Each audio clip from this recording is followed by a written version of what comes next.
السلام علیکم کیپریکونز، میں ہوں حارث اعظمی، پروفیشنل اسٹرالوجر، آپ کی خدمت میں حاضر ہوں ستاروں کی دنیا کی پروفیشنل کیلکولیشنز لے کے۔ باری ہے کیپریکونینز کی۔ 22 دسمبر سے لے کر 19 جنوری کے درمیان پیدا ہونے والے لوگ کیپریکونز کہلاتے ہیں۔ سب سے زیادہ ٹیلنٹڈ انر ابیلٹیز میں جیسے فرض شناسی، نظم و ضبط، روحانی طاقت، یہ ایسی طاقتیں ہیں جس کے عوض زندگی کے بڑے شعبوں کو بغیر کسی محنت کے حاصل کیا جا سکتا ہے۔ نظم و ضبط جس کے اندر ہو، فرض شناسی جس کے اندر ہو، اسپرچل سپورٹ جس کے اندر ہو۔ بٹ ان کے اندر ایک کمزوری بھی ہے، دشمن کو اپنی حساسیت کی وجہ سے جلد بھلا نہیں پاتے، چیزیں یاد رکھتے ہیں، اور سب سے زیادہ بدلہ لینے والے بھی کیپریکونینز ہی پائے گئے ہیں۔ بہرحال یہ ہفتہ ان کے ساتھ کیسے رہنے والا ہے یہ میں بیان کرتا ہوں۔ سیٹن کی ہنگامہ رائی تو اپنی جگہ چل رہی ہے۔ سیٹن آسٹرولوجیکل دنیا میں، ستاروں کی دنیا میں ساڑھ ستی کی وجہ بنتا ہے، اور اس وقت کیپریکون کو اس نے گھیرا ہوا ہے۔ یہ 7.5 سال کا دور ہے۔ اس کا کچھ حصہ ایکیوریس پر ہے، بڑا حصہ کیپریکونینز پر ہے۔ اس کی وجہ سے 3-4 شعبوں میں ایشوز آئیں گے۔ جو نئے دیکھنے والے ہیں ان کے لیے میں تھوڑا موٹا بیان کر دیتا ہوں۔ جو پرانے لوگ ہیں انہیں تو پتہ ہے کہ 67 کیپریکونینز کے ساتھ چل رہی ہے اور اس کی وجہ سے انہیں کتنی سٹرگل کرنا پڑ رہی ہے۔ جو نئے ہیں ان کے لیے میں بیان کروں کہ سیٹن کا فیز ریلیشن شپ کو، ذریعہ معاش کو، فزیکل ہیلتھ کو ٹربل دے گا، اور یہ فیز اگر ہم ریکور نہ کر پائیں تو زندگی کا 80% حصہ ہمارا سٹرگل میں، ٹربلز میں، ایشوز میں یوز ہوتا رہے گا، اور ہم صرف 20% سے آگے بڑھ پائیں گے۔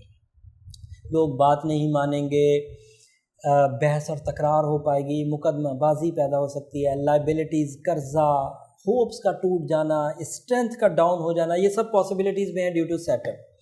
بٹ بہرحال اب یہ کافی لمبا ٹائم ابھی چلے گا، اب ہر ہفتے بیان کرنا ہے تو اس کی تفصیل بیان کرنا تھوڑا عجیب لگتا ہے، بس سمجھنے والوں کے لیے اشارہ کافی ہے۔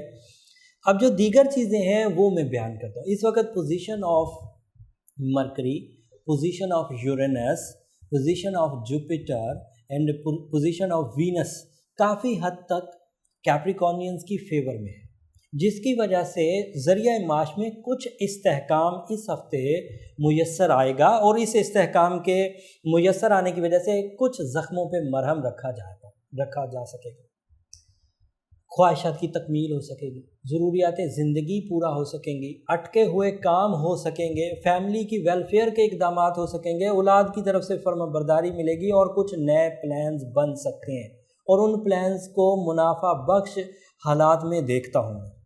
لیکن اس کے باوجود ایک بات میں بینگ اے پروفیشنل اسٹرالوجر یہ ضرور کہوں گا کہ ایکسپیرینس بیسڈ کام کرے، بڑا رسک نہ لے، ہر پلاننگ کو کراس چیک کرے، کوئی معاہدہ زبانی کلامی نہ کریں، ہر معاہدے کو جو تحریری شکل یا قانونی شکل ہے وہ دے کر کریں، بے جا اعتماد نہ کریں، جتنا کام اپنے ہاتھ میں ہو اتنا ہی اچھا ہے۔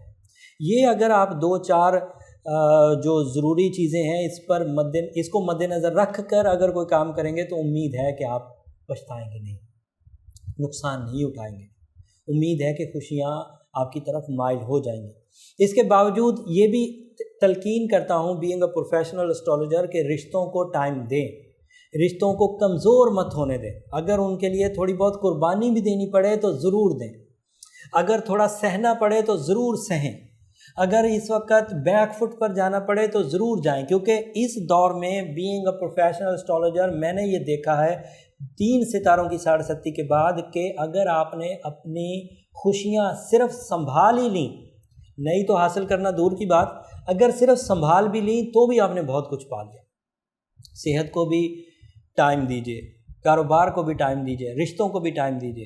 اب اس کی جو ریمیڈیز ہے وہ بیان کرتا ہوں۔ بہرحال یہ دور ابھی چلے گا، زندگی کا بڑا حصہ اس پیچ کی وجہ سے ٹربل میں ہے، لیکن کچھ پازیٹیو نیوزز جو شارٹ ٹرم سٹارز ہوتے ہیں وہ بہرحال فائدہ دیتے رہیں گے، جن میں سن اور مون جو ہے وہ میجر رول ادا کرتے ہیں۔ اس وقت جوپیٹر بھی پازیٹیو ہوا ہے جو بہت حد تک سیٹن کی